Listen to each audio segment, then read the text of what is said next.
Frank Skinner. Absolute Radio. We're getting a lot of your baggies pals offering you support today. Come on, you baggies, Mr. June says. WBA Dan T. Nervous for the game, Frank?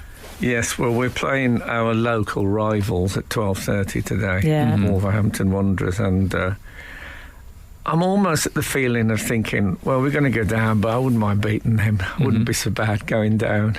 Yeah. Would you love that if you beat them? I'd love that. Do you know, I spent some time watching clips of that this week. I'd say I watch it about once every 3 weeks. I did a... We should say what we're referring to. Surely everyone knows. Kevin Keegan getting very angry about Alex Ferguson and Man United. And when would you say, Frank? What sort of year? What year we're talking? I'm not very good. 80s, 90s. I'd say 90s. I'd say late 90s.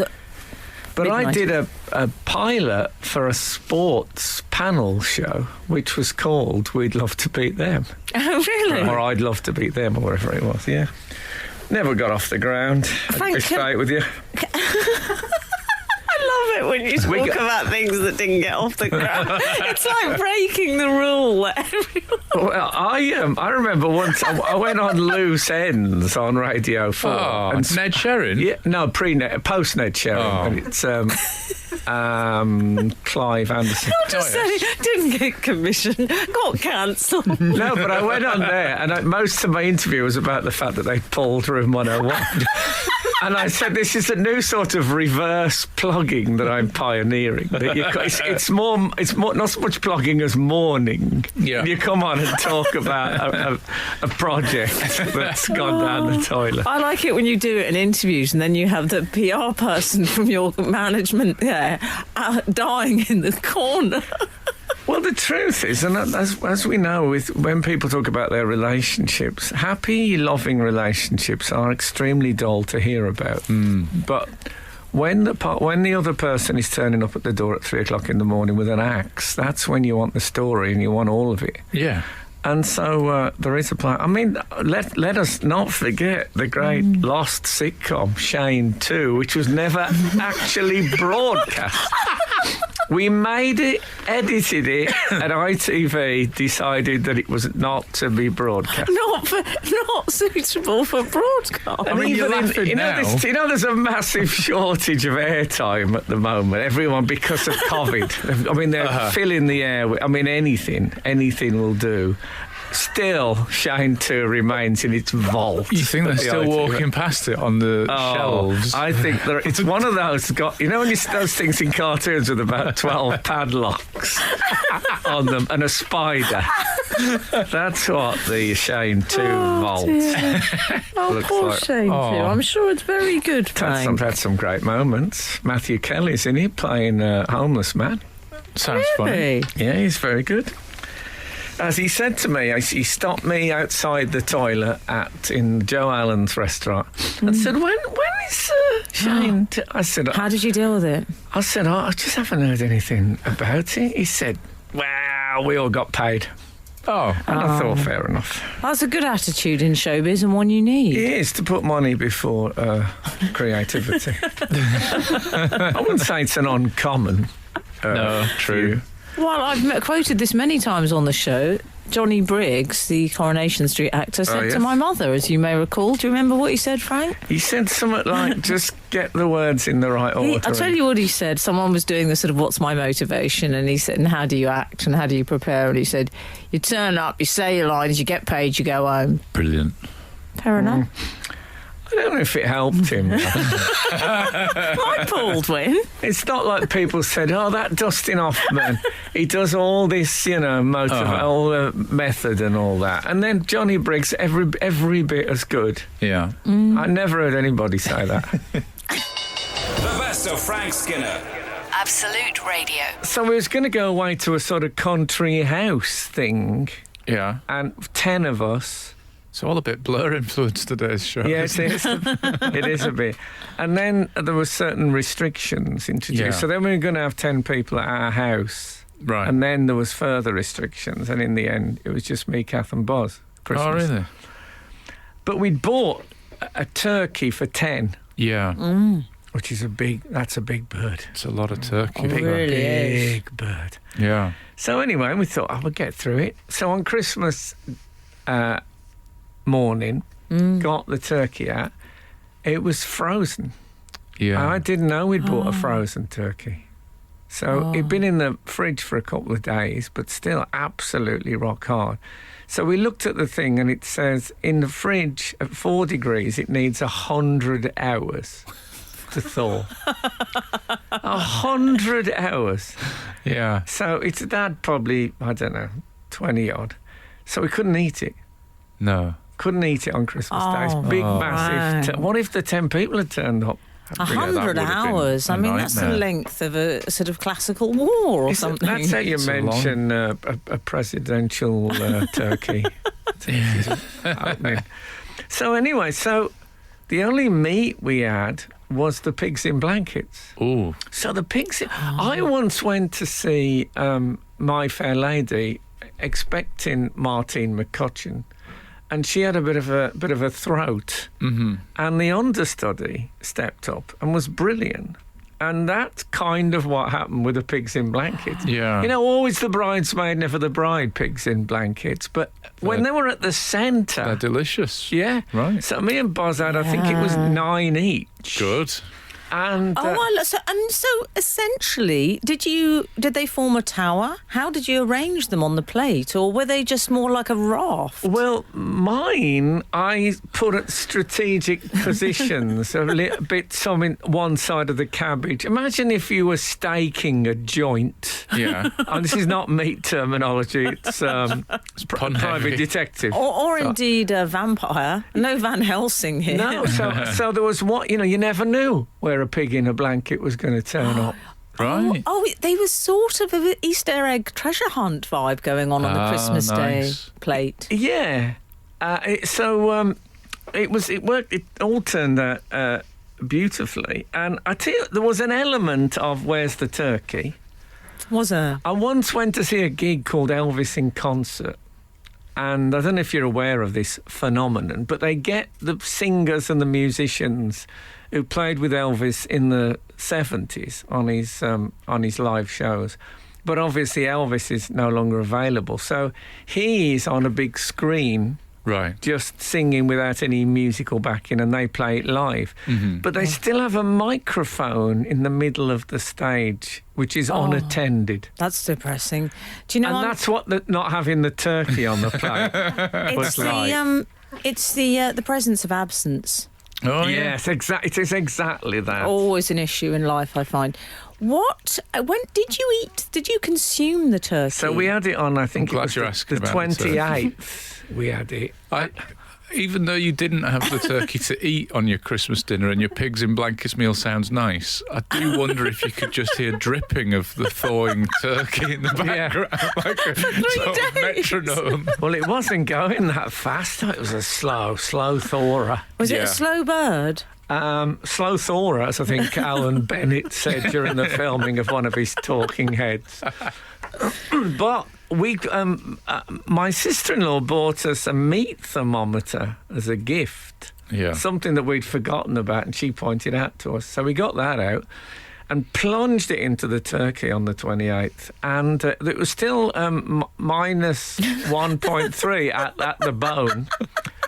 So we said we'll just have to cook it a lot to be safe. So we really cooked it. And by the time we ate it, I've got to be honest with you, I mean, we dried it. It was like eating a satchel. Oh, dear. Was it a bit Iris Murdoch's old shoe? Oh, it was. Yeah, it was. Oh, That's how dear. it was. Oh, God. Is that what they say in the culinary world? No, that's what I say in the Emily world. No, we had to kill it so that it didn't kill us. Absolute Radio. The best of Frank Skinner. Absolute Radio. Lil Uzi Vert, to be honest, I'm not familiar with his back catalogue. The reason he's in the press a lot at the moment is that he bought a $24 million pink diamond, which is what I mean. And he's had it set in the middle of his forehead. Yeah. Yeah. Implanted. And Wow. he is known for his, I believe it's called flexing. the big jewellery spend. Yeah. Is that what it's? I'd never heard that before. Flexing's very much your area, so I assume you're I'm known familiar for my with the flexing, term. but that's a different thing. Yeah. That's just me showing off the old muscles. So Little Richard, if Little Richard had come out now, would he be Lil Richard? Yeah. And I think Stevie Wonder was Yes. little when he started. I mean, he was. as in, he was called... So he'd be Lil Stevie Wonder. Little Eva. Yeah. Langtry. Yeah. So, yes, so he's got this pink diamond. He's already got gold braces, Okay. golden braces. And didn't see that Bond film. Didn't fancy it. It was about the teenage Bond. And No, it was about when Jaws won the lottery. Jaws went bling. golden braces. Gold braces! And then a bloke looks into camera with his gold braces and goes, "Ooh," with his mouth. He's the man with the golden gums. He spends very large sums. Ooh. Anyway, so yes, I've never heard of this. Is this a thing that I've missed out on? People having jewellery set? I mean, I'm familiar with the sort of anyways Essex Diamante finish that some ladies go for. But this is set. This is actually sort of And I know he bolted. calls it finish to try and be discreet. Yeah, well, I don't know. I mean, it's breakfast radio. Yeah. But this seems to be sort of bolted. It's connected to Lil Uzi Vert's skull. He was. Did you see how? I mean, I saw his stories on the gram, and he was bleeding. You got a radiogram? He was bleeding. He was bleeding on the gram. And grumpy. It's funny, you'd think somebody with a $24 million face would be cheerier, but he's grumpier than me in the last couple of years. So I was shocked. The people listening to this will think, "Wow, what happened in the last couple of years?" And it's meant out. But we won't. We'll move on from it. Well, I don't know what it. I mean, to me, I would be afraid to have. Well, I wouldn't want a 24. I mean, if anyone wants to send one in as a gift, but Yeah. I don't know. I'd see it as such a responsibility having a $24 million dollar diamond. Just where do you put it? And I'd be Your face. yeah, but I mean, in the summer I sleep with the windows open. We get a great many magpies in our Oh, area. you don't want that, do you? Imagine waking up and there's a magpie on your. Imagine on your face, picking with its sharp beak, pulling a diamond out of your forehead. Yeah. Forehead is another one, of course, you don't hear anymore. Everyone said forehead when I was a kid for forehead. Do you know, I still sometimes say that. Yeah, people would say He's to an me. American with a forehead. People would say to me, "You've got a big forehead." And, I'm not having a diamond fitting. I'm having solar panels. And I shall live forever. The best of Frank Skinner on Absolute Radio. So, Lil Uzi Vert, who I like to call Love as an abbreviation. Do you think that's why he's gone for that name? Oh, maybe. Big I think Slade fan. I believe it's because of his rapid rhymes. Okay. Yes, that's why. Oh, because it's like the automatic weapon, the Uzi. It's lovely. Okay. Lovely name. And he's a Satanist, I read. Is he? Yeah, I think he's a Satanist. I never read that about him. Oh, the way Frank tried to sound so casual about Well, I have on my. I get Roman Catholic alerts, and I believe he is a Satanist. Yeah. Also, I think there's talk that the Cyprus Eurovision song this year is an ode to Satanism. So a bit of a combat there. I like to think we're ahead of the trend on this show. Remember, you heard it here first. And we've already had a man with horns on the show. He did say, Lil Uzi Vert, I mean, the one thing that I suppose takes maybe 17% of the glamour, the high rolling, glamour off this story is that he's having to pay it off in instalments. Yeah, I love him for that. But, I mean, what about when the bailiffs come round your house with a claw hammer? I worry about that. If he ends up on, like, Channel 5's Can't Pay, We'll Take It Away. Exactly. Oh, dear. No, that is... Also, my other anxiety is... Have you ever done that thing when you fall asleep on a train and you lean with your head against the window? He could cut a hole in the window with his diamond. His head could flop out the hole and he could be drawn up by, the mailbag hook. Does that still happen?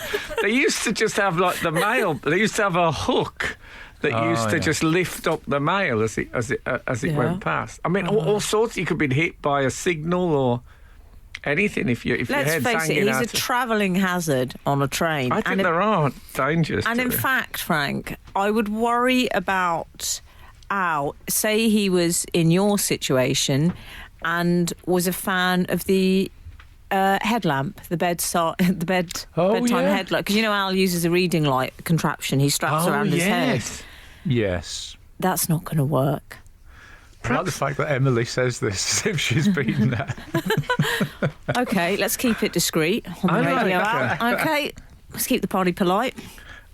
Vision, when he was killed by, I think it was Ultron, wasn't it, who ripped his gem out. Was it Ultron or was it? I'm a good person to ask about this. I don't know. It changed. If you know Vision in the Marvel comics. Oh, I don't. Oh, well, he has got a... It was a kind of a solar thing, and then it seemed to turn into an infinity stone in the film. Anyway, he's got a stone in his head. But that glows and stuff, as you say. I'd want some... If there was some method it could glow, that would be great if you got up in the night. At my age, that would be your first priority. I don't want a $24 million... I want a headlamp. Terry Wogan once gave me an incontinence light. Terry Wogan gave me some flip-flops with lights in the front for getting up in the night. That's a true story. This is the best of Frank Skinner on Absolute Radio. I did a face-to-face interview, no Zoom, no masks. Where was the interview? It was in Belsize Park, which is area of North London. You'll be familiar. No, but was it in a cafe? It was in a cafe. Okay. Oh. And me and David Baddiel it was. So we met. He came to my house and we walked to this. And we were interviewed by a couple of old friends of ours that we worked with on fantasy football. It was a radio interview. But as you know, everyone who works in radio wants to be in television. And more now, you do a radio thing and they've got like a camera or what I would call, I don't know if you still use the term camcorder, but at least a camcorder. Yeah. Judging by the amount of laughter coming out of the producer, I'm not sure if you do. Well, anyway, so I got there, me and Dave turned up. There were 3 cameras, proper big cameras pointed at this thing. So I said, I thought this was a radio interview. And they said, yeah, we're also putting it on our YouTube channel. I said, well, no, I'm not doing it.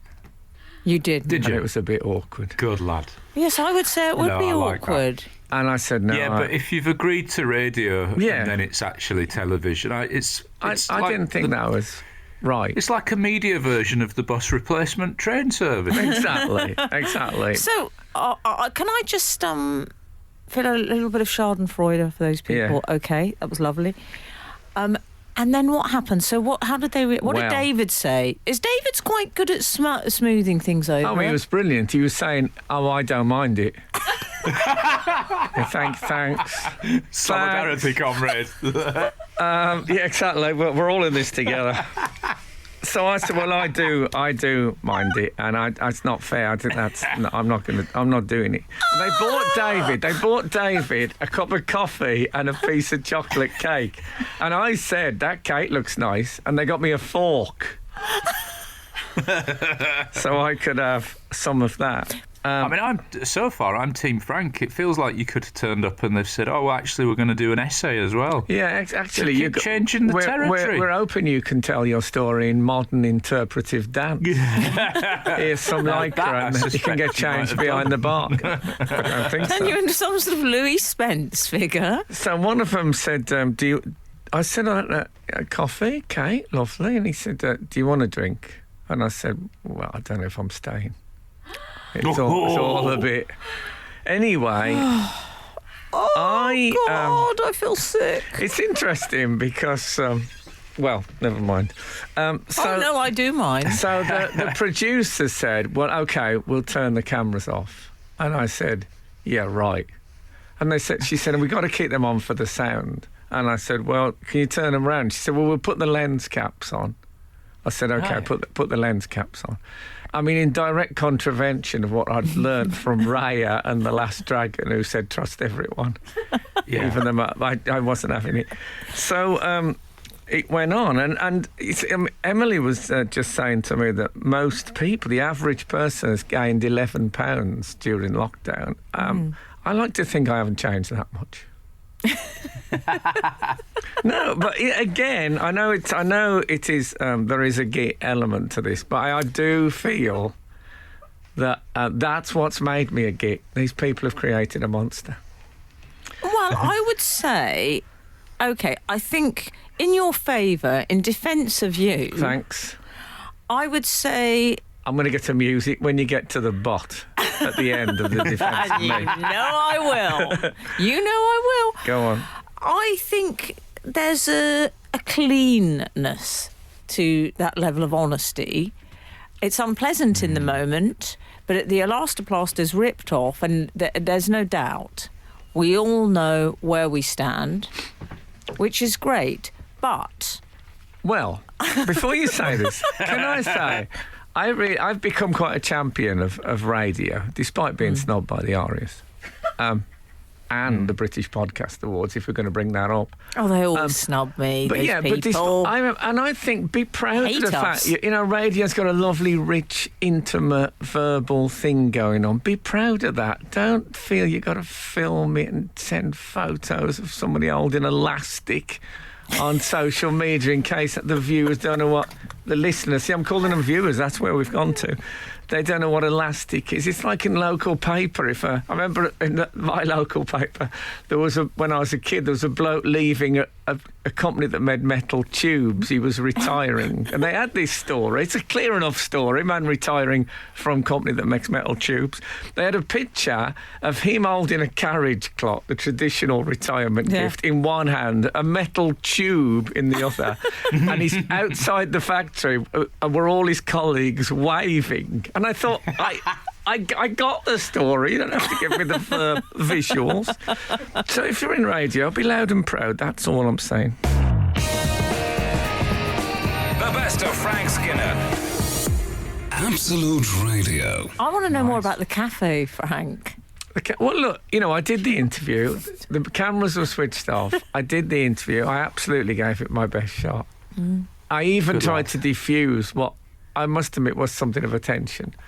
But I told an anecdote I gesticulated quite a lot, and I said, "Oh God, I'm really going for this. If only this was on camera."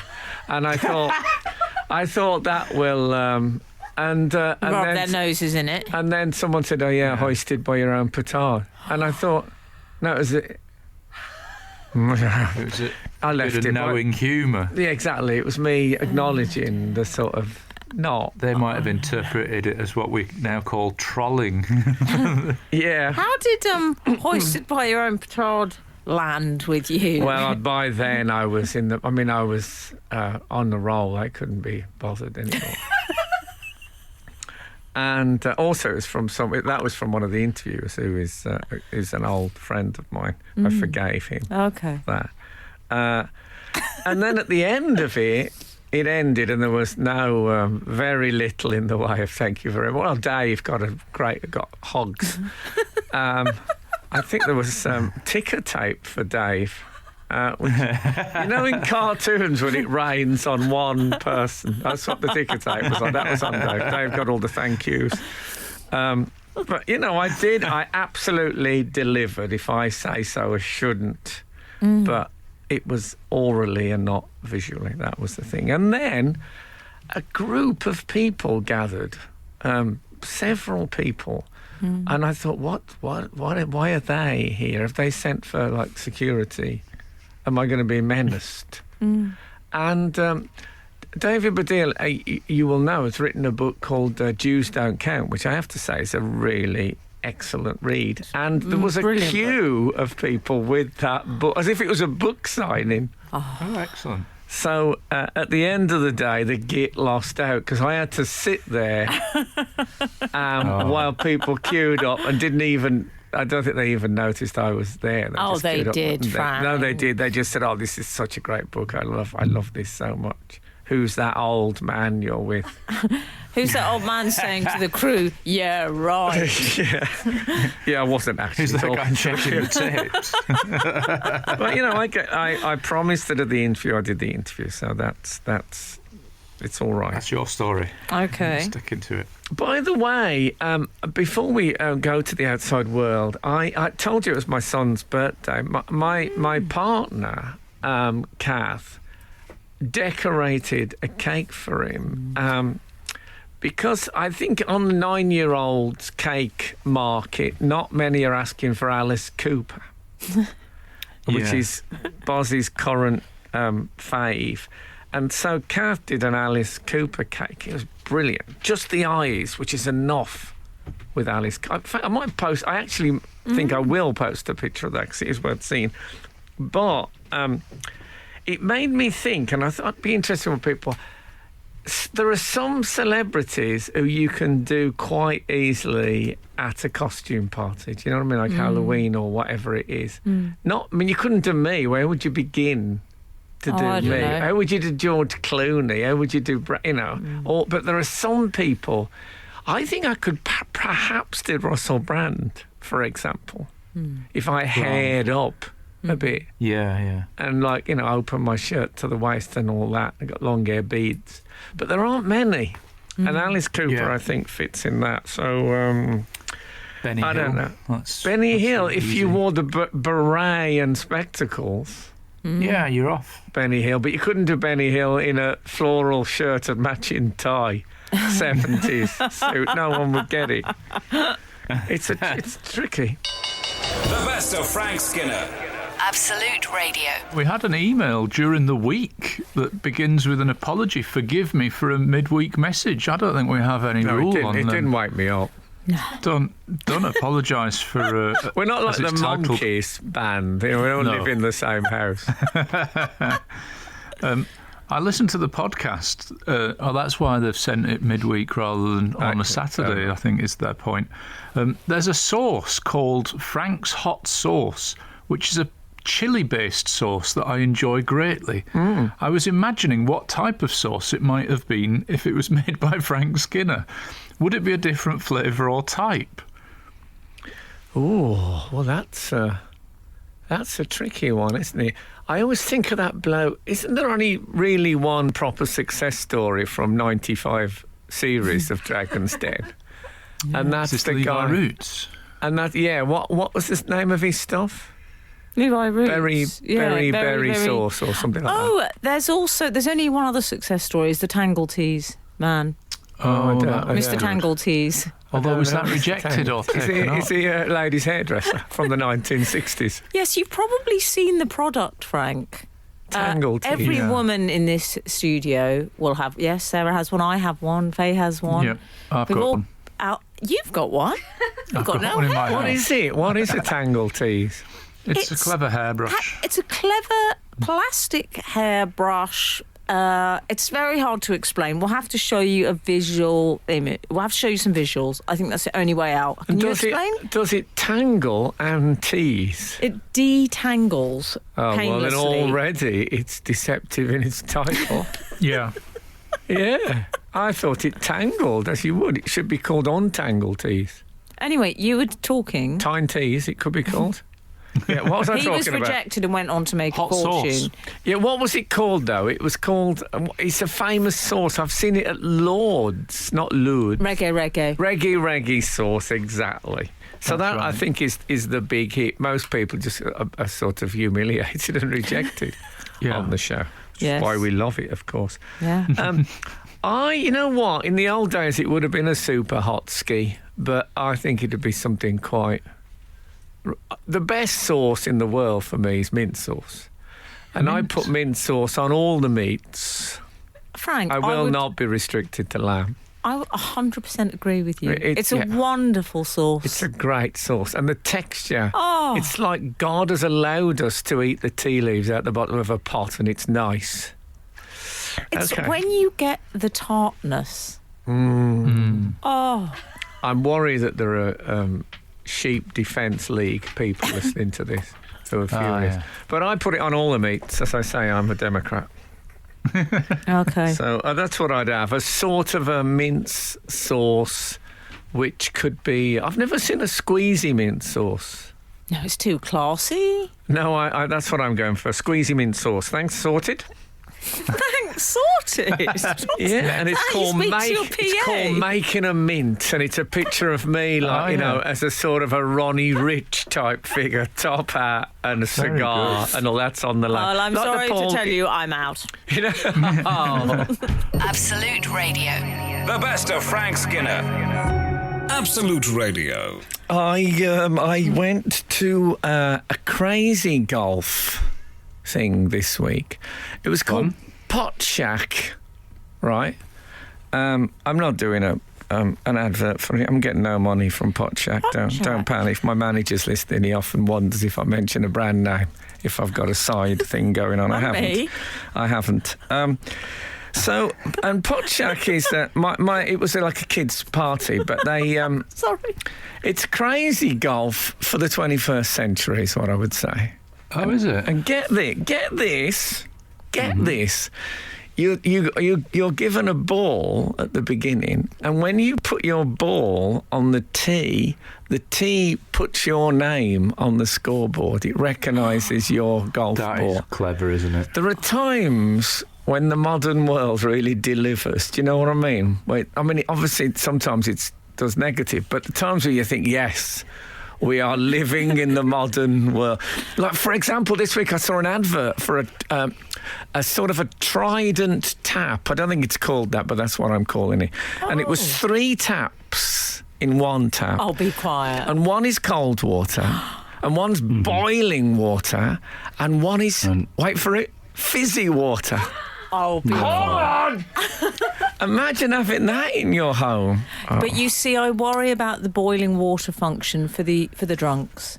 Otherwise, you're obviously not one. But I mean, if you have someone drinking alcohol in the house, I don't advise that. Well, it's yes. When I used to drink very, very heavily, I used to when I got up in the morning, I didn't dare risk holding a glass because my hands were shaking so much. So I would drink directly from the tap.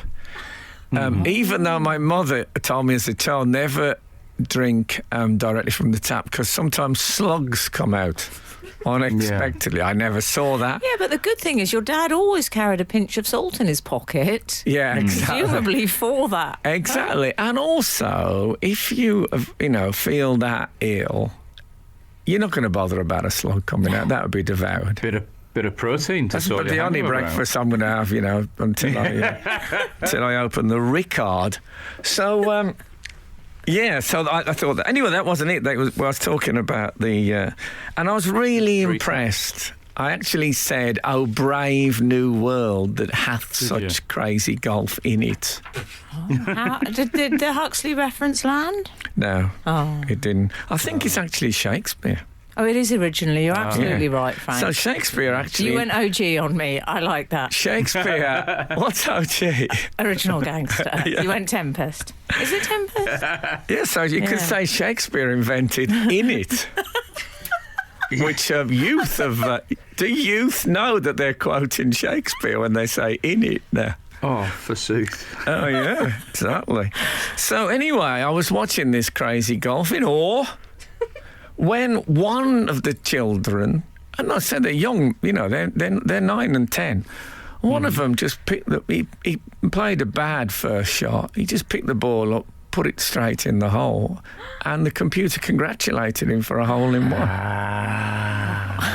Great reaction, Al. So, There's not been a system yet invented that hasn't been gamed. no, I mean, this real kid, life lesson. I thought maybe he'd misunderstood the word pot and thought you could just put it in the hole.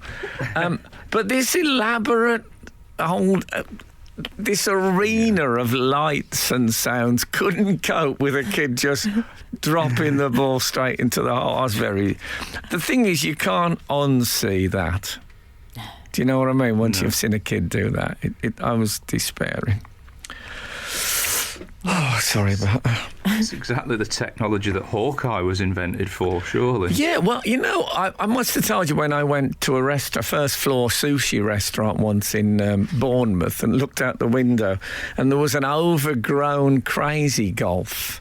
And there was a clown's face, big gaping clown's face covered in mildew and ivy. And I thought, goodness me, that's a fabulous symbol of my career.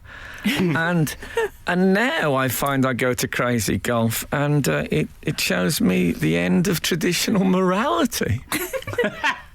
The best of Frank Skinner on Absolute Radio. I'm going to tell my second child activity story of the morning. We also went go-karting on Sunday. Obviously, they just pushed them around the tracks. There was no fuel. But even so, it was a much help. No, they found a bit of fuel. And I'm glad you were using the supplies on go-karts. well, there's a great, yeah, but you got to look after the children. If you look after the children, then you got a happy life. And so they went round and round. It was quite noisy, and I inhaled quite a lot of carbon monoxide. Oh, yeah. Yeah, but I was worried about Did you get a little headache? I didn't, because luckily they had the antidote available there, which were bright blue slush poppies. Do you remember those drinks? No longer called slush poppies. What are they called now? They've been rebranded. They're called Star Slush. Everything has to have a little celebrity thing. It's like charity. Yeah. If it doesn't have a celebrity, it don't count no more. Mm-hmm. Has the graphic changed then? Because there was a dog. Sounds canine now. No, I think it's a star. I think it is. Have they removed the poppy from slush poppies? Is that what's gone? I think the whole poppy thing there's probably it was thought to be cruel or something. The idea that somebody might crush one like ice. Thought there might be a misunderstanding. Still taste. Brilliant. Brilliant in their. There are no natural ingredients in it, and there's some very refreshing. But it's a lovely change from these, these drinks that tell you they're healthy, and then when you actually look, they got 9 spoonfuls of sugar in. It's up front. What you see is what you get with a Star Slush, the SS as I call it. I'm not the first person to say of the SS, what you see is what you get. Oh, for goodness sake. Imagine you in the branding meeting. But exactly. But I'll tell you what. We had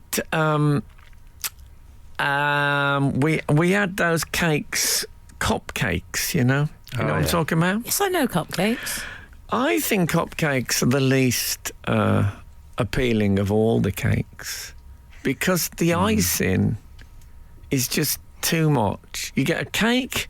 I think if you get a cake that's, say, 2 inches high, the icing should not be equally high. Right. It should be less, considerably. When people say, that really puts the icing on the cake. Yeah, well, with a cupcake, what you're really doing is put the cake underneath the icing. Do you know what I mean? The icing is the dominant thing, and it's not too much. I think ratio and food is an important conversation that we need to be having more. I do. No one ever says. A very similar chat recently about one of those fancy sausage rolls that I felt was about 19 parts meat and 1 part pastry. It was just too much meat. Yeah, I've seen that. That is a trend in sausage rolls. The thinning. What, you're complaining getting too much value for money? Yeah, because if I want, I'll have a sausage if I want that. You have a sausage. Go on. You have your sausage. But I want the pastry to be a dominant thing as well, you know what I mean? I'm after democracy in a sausage roll, not dominance. I'd like to... That's really put the cake under the icing.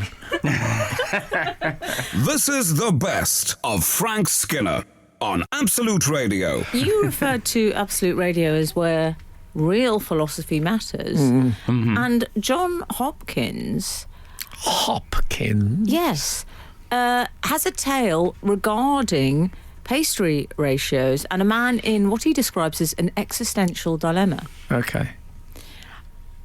Finally, a radio show discussing pastry ratios. A mate once got a sausage roll from Greg's that was pure pastry. What? Oh. Do you know, how long has his producer been working on this show? In all this time, we've said some things. Yeah. I have never heard her gasp. No. Until now. Maybe Greg's are very litigious and she's just worried about Yeah, maybe. What they've bought, them. what that person's bought is a roll. Yeah. John continues. He complained and they offered him a choice. A new one or keep the roll and have 2 free sausages. Oh, I have never seen a man in such an existential dilemma.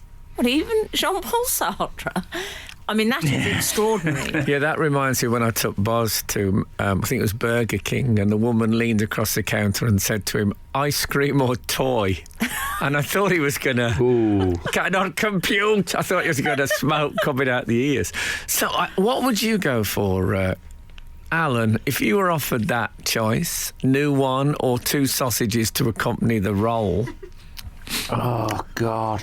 I mean, first of all, I'd like about 1.5 years to think about this. But if I was to rush, I think I'd take the 2 sausages and put them into the empty pastry. That sounds like a bargain then, doesn't it? See, what I'd do, I'd have the 2 sausages and I'd hold them in the same hand as the roll. Like when you see a third world statesman doing a press conference and they gaffer tape some microphones together into a cluster. And that's how I'd eat it. I'd eat it like from the fist, but with the 3 shoulder to shoulder. I know sausages don't have shoulders, but you know what I mean. But you, Em? There's a bit of everything in there. I'm glad you came to me, Frank. This is a dilemma. I mean, it's one of the biggest ones I would ever have in my life. And I've had Shaquille O'Neal or the Arsenal player. I would say I'd go fresh. Would you really? I'd take that risk. I don't want to be clinging on to 2 sausages and it's not right for my brand. Well, there's a logic issue in this, because what you feel is if you go and I'll just have a new one, please. You feel you've lost something, but you haven't lost something. That's what you wanted, and that's what you want in there was for a sausage roll. Yeah, you're the ledger is level. It balances. Yeah. It's just that you've heard now. There's 2 sausages, and suddenly you've become confused. What you've done is you've got greedy. Well, you've been the other man's sausages are always greener. And Greg, that's how the adage goes. I've heard that one before, Al. But you know what I mean? Once you get the idea, it sounds better. But I think yours is the more balanced thing. But I like the third world statesman microphone cluster approach. I think, when it comes down to it, we all do. The best of Frank Skinner. Absolute Radio. While we're telling our helicopter anecdotes. Yeah, well, we're trying to piece together what went on with Liam Gallagher and the helicopter. Yeah. I've only ever been in a stationary helicopter as a child at some kind of air show. I've never flown helicopter. I flew to Loose Women. Did you? Yeah. Did you indeed? I heard that about you. Yeah. I know, but you're very settled now. No, when it was in East Anglia, that's where they used to film it in Norwich, or I think it was Norwich. And I said I was asked to do it, and I said, well, I don't really want to. That's the whole day going to Norwich and back. And they said, we'll supply a helicopter. They lure you in with the heli. Yeah. And then I made one more demand, which was a car to a Roman Catholic shrine that was nearby. You didn't? I did, and which they supplied.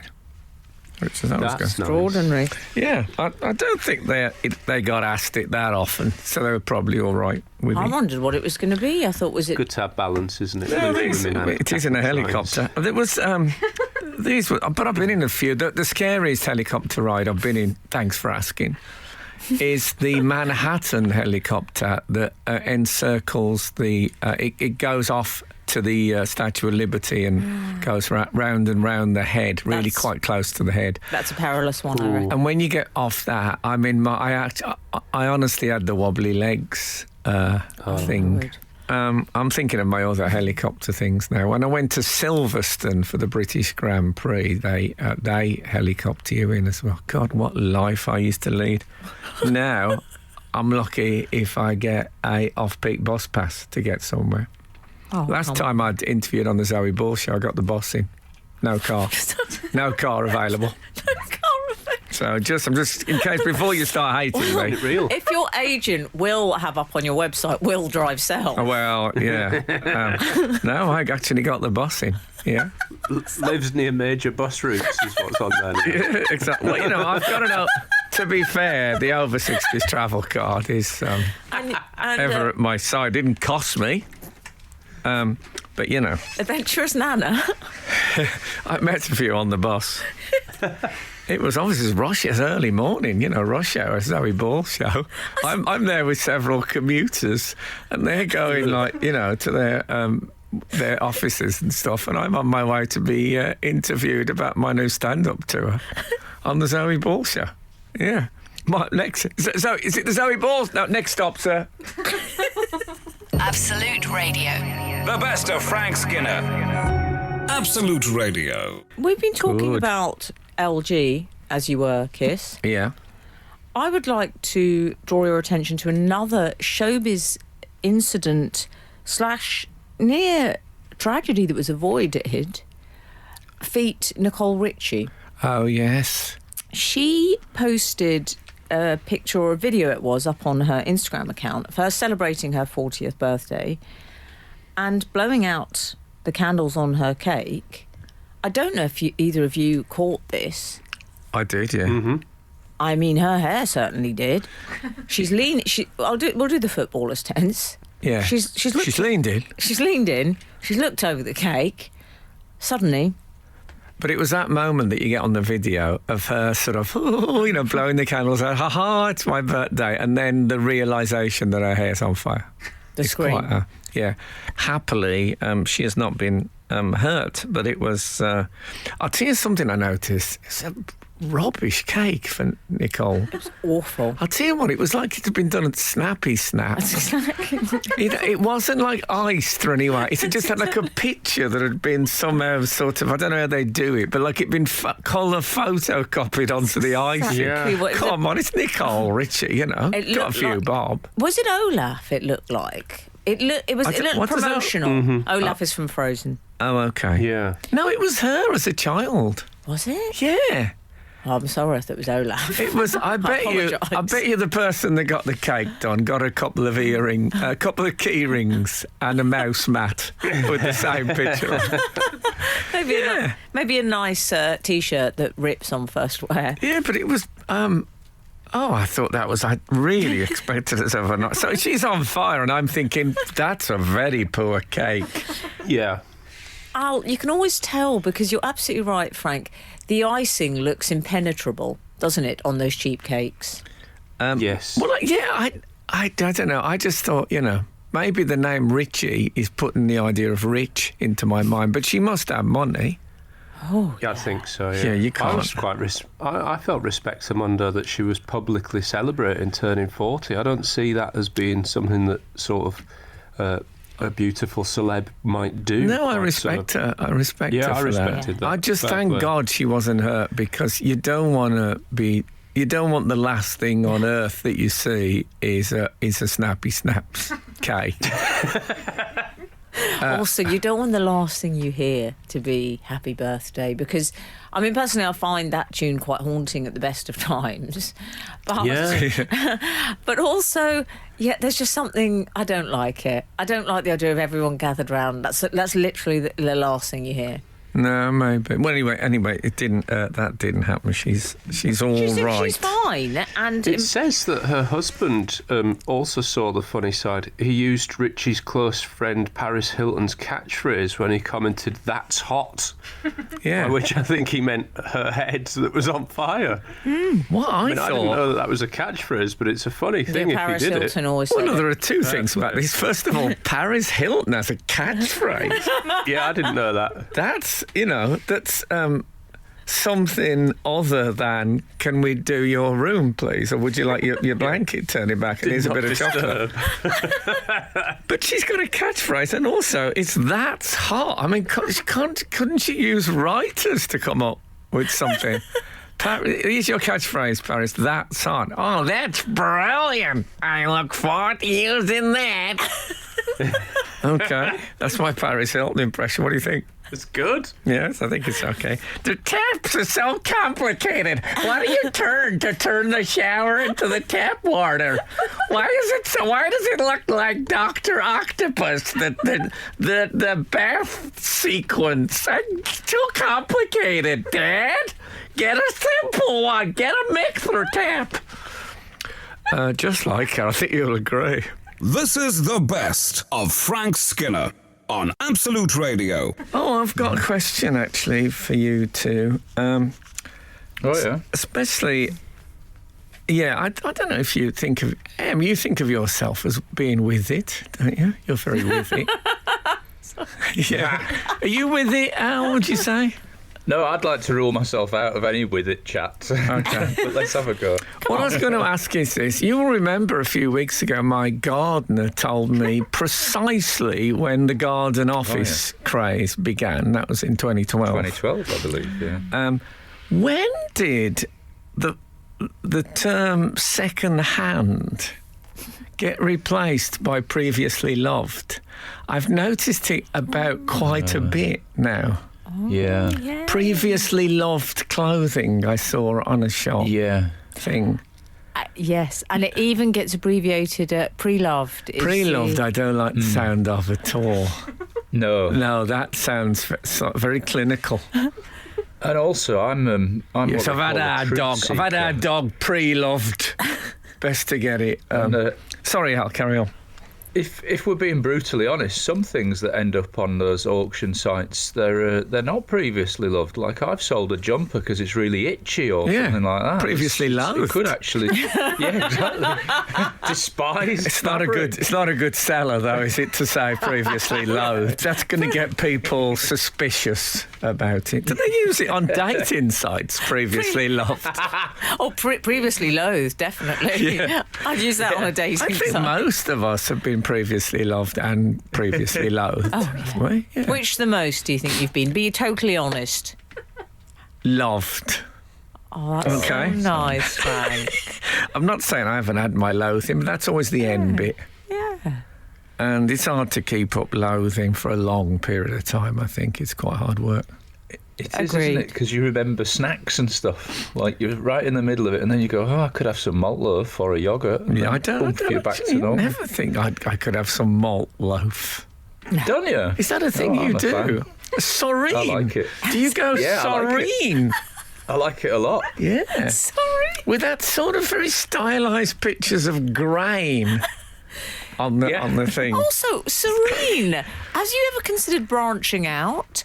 I mean, it's lovely that you're doing well with the malt loaf, but They don't seem to do any other products. They must do Man other stuff. cannot They do, live by they do. malt loaf alone. Do they? What else do they little do? Banana loaves, and there's like little fruit loaves sometimes. Oh, man. They're Only mainly in loaves. There's no two ways about it. Well, you know, I They're think not it's doing any good. fishes, just loaves. Loaf specialists. What are you? I'm in the loaf business. Of course, I was in the loaf business for many years when I was on the dole. When my day differed from my night only in as much as a couch differs from a bed. Lovely.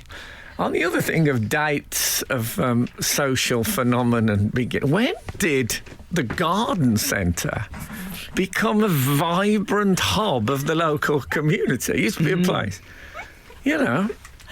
Also, When Frank, did that that's happen? up there with, we've talked about this before, shops that have no business selling certain items. I Yes. mean, garden centres. Garden centre, no, but people, they have cafes and playgrounds. I mean, for Pete's sake. That's why I Pete's used to sake. go there. The best of Frank Skinner. Absolute Radio. So, what about the John Lewis ad? I've seen it. We've seen it, have we? I've Seen it. Yes. It's we should just explain that it's called Unexpected Guest, but it's about an alien visit. I've read many sci-fi books and watched many sci-fi films. I would say don't take any driving lessons from an alien, because so many alien craft crash. It's unbelievable. So it's many. such a trope. You're so right. And this is Terrible another. driver. They are the worst drivers. I don't know whether they're drinking I or mean, if whether. I was in, do you think Elon Musk shouts at them, "When's your test, mate?" Yeah, exactly. I hope so. What's this idiot doing? What are you waiting for? Christmas? That's what I'd say to this alien. So it's another crashed spaceship motif, and the interesting thing is Yeah. you see it is an ET type of theme in that it is a small boy befriends the alien who's crashed, a lone alien. But I don't think we can be accused of spoilers here, do you? No, it's it is it's an 90s. advert, It's an certainly. advert. Let's not forget that. What Yeah. I would say is the boy's on the bus, is on a crowded bus, and he watches this enormous fireball come through the sky. It isn't picked up by Jodrell Bank, by Greenwich Observatory, or even the local police. No one investigates. Except for a local schoolboy. Everyone else thinks, oh, well, that'll just be fireworks. It isn't picked up by one other person on the bus. No, exactly. Everyone else engrossed. This is the problem with mobile phones. Who knows how many alien crashes we are missing? Because we're looking at Doctor Who alerts. That'd be ironic, wouldn't it? Can we return to the subject of Ebenana Scrooge? And Marcus Radishford. Well, I noticed something, Al. Ebenana Scrooge in the Aldi. Aldi? I'm happy with Aldi. Okay, in the Aldi adverts. I noticed, I was very pleased that he still sported the nightcap. Because as we know, Scrooge does sit very much in the nightcap chair. Yes. But I noticed something which I thought would have been very disturbing to Frank, Al. He went to bed in a dressing gown. Oh. Yeah, I was confused about that because I wondered if it was his outdoor coat because he'd been dropped in through the ceiling or something like that. I tell you what It's worried very me. confused. Or they might have been making assumptions about the Aldi clientele and thinking these are the sort of people that haven't put the heating on yet. And so let's Sleep in an overcoat. Do you know what have him worried go me, Al? to bed in I his mean, dressing gown. Frank himself has talked about the issues he's experienced being garroted by the belt in the night. Oh, yeah. Oh, yeah. Sleeping in a dressing gown is a nightmare. What's that going to Health do to a and safety banana? hazard. What is that going to do to a banana? Well, can I No mention... clear neck, though. I'm going to go back Terrible to the neck. anthropomorphic thing because the banana, at the end of it, all the snowmen have got bananas for noses. I didn't Yeah. notice Oh, that, yeah. have they? Yeah. And they are bananas of a Frank and I are size. discussing the director's cut. We should have told you that a minute ago, Emily. But and so what does their banana think about that? Yeah. Oh, yeah. It's like, if someone had, Yeah. if I was playing Scrooge and they were using babies as noses on the snowmen, I'd be appalled, and quite rightly. But Ebanana, who's supposed to have learned some sort of compassion overnight, doesn't care less about the bananas used as snowman noses. I mean, it's so many mixed messages, I can't tell you. Mm-hmm. Well, they've abandoned the concept of the Christmas past, present and future. It's too complicated. They've chucked it all out. They haven't got that long. I know they haven't, but still, don't do it then. If you can't do it properly, don't do it. What about... They've just said, I'm the spirit of Christmas. Yeah. Come on. What about Santa? Santa rejects the carrot for a mince pie. It's a great example for the kids. The best of Frank Skinner. Absolute Radio. I attended the carol service of the ABFC. Oh, yeah. Do you know, I was wondering how he was getting on. It's been a while since I've heard from him. Yes. Well, actually, my first... You know when you get your first Christmas card of the year? It was from the Archbishop of Canterbury. I mean, that's pretty good going, isn't it? I mean... Pretty good going. There's an excommunication in the post, probably, if the parish priest hears this, but still. What does he say, Frank? Yeah. Does he just sign it... Well, him and his wife sign it, and it's just, I can't remember. They don't write a big message, but it's a lovely thing to get. Oh. So I tell you what, I was doing a reading at the ABFC's Christmas carol service. I was reading T.S. Eliot's The Journey of the Magi, which is, Three Wise Men story, poem. And I got to tell you, Zena Badawi said to me after that I read it better than T.S. Eliot. What about that on the posters, Al? Hey, for Edinburgh. High praise. Yeah. So I did a preamble. It was a mini Frank Skinner poetry podcast. I did a little preamble because I think when you just read a raw poem straight out like that, it's hard. If you're not familiar with it, it's quite hard to get everything or not anything.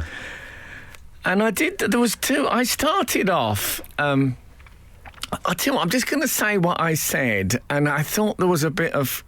perhaps I picked the wrong audience for this, but this is a true story. I hate it when you say that. It always means you have. It's a true story. We got our nativity scene out ready, for part of our Christmas decorations. We got a little nativity scene, which I bought in New Mexico many years ago.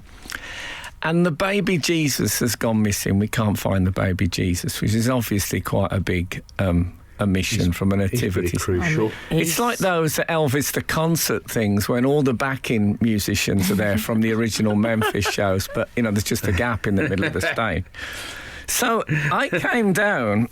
This is how I told it. So I came down the next morning. You told us to the congregation. To the congregation, yeah. So I came down the next morning, and where the crib was, Bars, my son, had put a crucifix instead. And I thought, spoilers. And some people laugh, but with some people there was a real sense of, no, that I'm not having that. And obviously it was meant, it was meant in the nicest. I think that is a very fine joke. No, but it led. The reason it wasn't a joke. It's true. It's true. It's funny because it's true. Yeah, but the reason I told it is that poem talks about, were we at a birth or a death?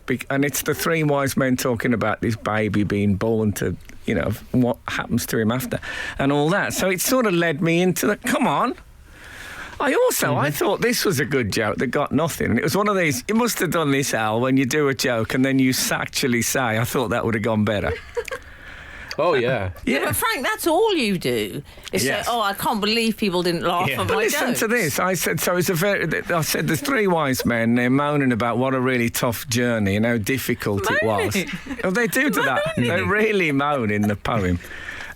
You sound like you think they were in Weatherspoons or something, just three old men moaning. But moaning about the motorway, I tell you what, mate, the pile up. But it is like that. I'm going to read it in a minute if you're not careful. So anyway, I said, they moan about getting into Bethlehem and how I said, we all know how difficult it is to get last-minute accommodation on a bank holiday. Love. And I don't think anyone got the bank holiday joke. And I thought, I thought if this was a Catholic crowd, they'd have When you roared. said you don't think they got it, did they? You got a tough crowd. Yeah. Were they not? They weren't laughing enough. What were they? No, they weren't. It was they sensed a joke. They sensed the rhythm of a joke, but they could find no joke. Oh, Frank. Still, I read it better than T.S. Eliot. You may recall, Frank, I once had an issue which I discussed on this show with the song lyric "Early in the morning." Oh, yes. Do you remember that? Is it Early or is it Eli in the morning? No, it's Early. Okay. And that's what I objected to, is that it's sort of pirate speak, and they don't attempt the pirate speak in any other part of that. Okay. So it's just, what should we do with a drunken sailor early in the morning? Yeah. Similarly, discuss we three kings of Orient, are. I'm not having that. They abandon that. They abandon that structure elsewhere in that. Well, I think you got to get the rhyme. You got to get the rhyme, love. Yeah. No, that's Spoken that's like that'll someone that do. truly appreciates poetry there. Well, I Frank. mean, trying to rhyme something with Orient is a horrible night. What about if Magic FM for Christmas changed their name to Magi FM? They could just put like a Father Christmas face over the sea on all their advertising. That would be great, wouldn't it? And every show presented by 3 presenters at the same time. And then they could have Magic Gold, which I think... Does that already exist, Magic Gold? Magic Gold, Magic Frankincense and Magic Myrrh. Come on, guys, make it happen. And as for Pret a Manger, they're missing a trick. God. The best of Frank Skinner. Absolute Radio.